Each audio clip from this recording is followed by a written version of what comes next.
Assalamualaikum warahmatullahi wabarakatuh. Nama saya Salsabila Rinjani. Saya dari kelas XP jurusan Farmasi Klinis. Saya ingin memberi informasi tentang reproduksi virus. Pengertian virus sendiri adalah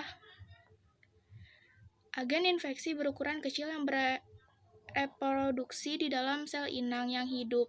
Ketika terinfeksi, sel inang dipaksa untuk menghasilkan ribuan salinan identik virus asli dengan cepat.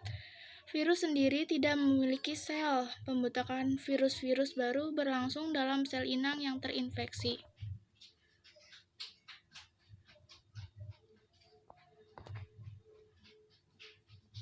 Pengertian siklus litik. Siklus litik artinya sel inang mengalami lisis atau pecah.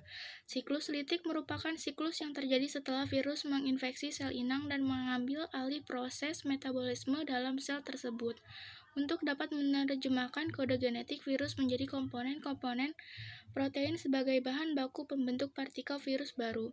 Setelah virus baru terbentuk, maka sel inang akan pecah yang bertujuan agar virus baru dapat keluar dan menginfeksi sel-sel lainnya.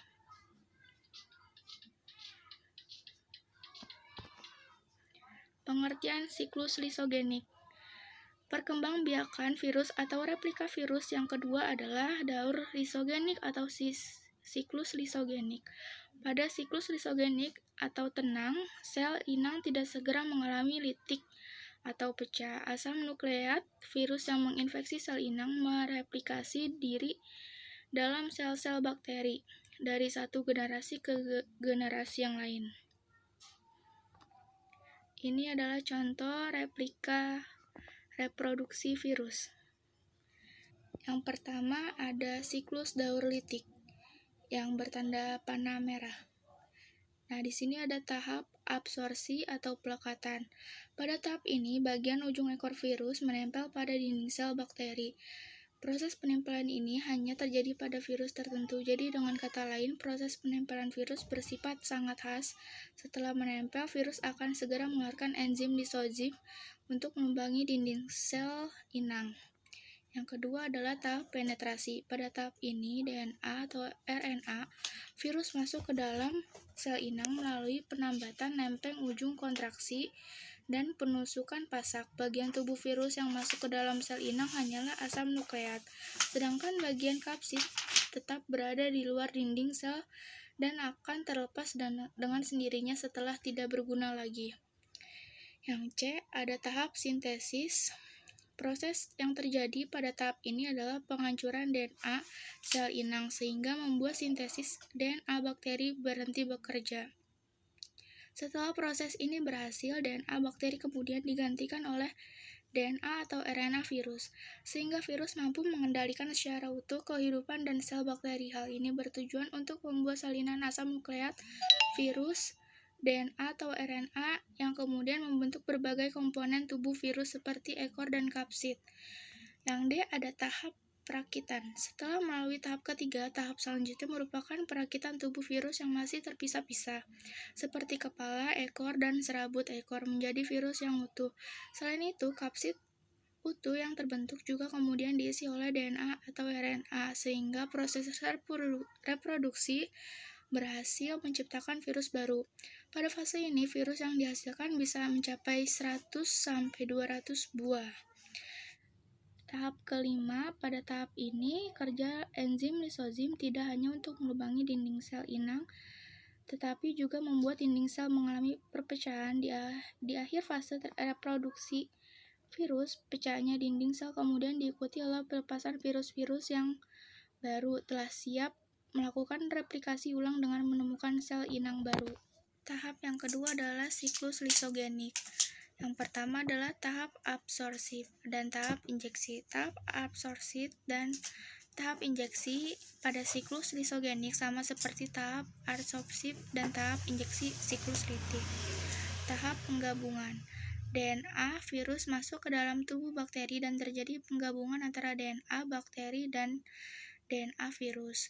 DNA yang berbentuk kalung, tak berujung pangkal terputus dan DNA virus menyisip di antara DNA bakteri yang terputus tadi. Kemudian terbentuklah rangkaian DNA yang utuh yang telah terinfeksi atau tersisipi DNA virus.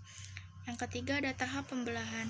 DNA virus sudah tersambung dengan DNA bakteri. DNA virus nggak bisa bergerak atau disebut sebagai profag.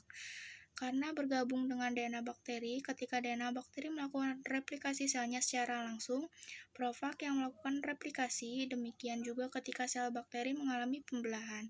Secara langsung, dua anak sel bakteri yang mengandung profag tersebut juga ikut mengalami pembelahan.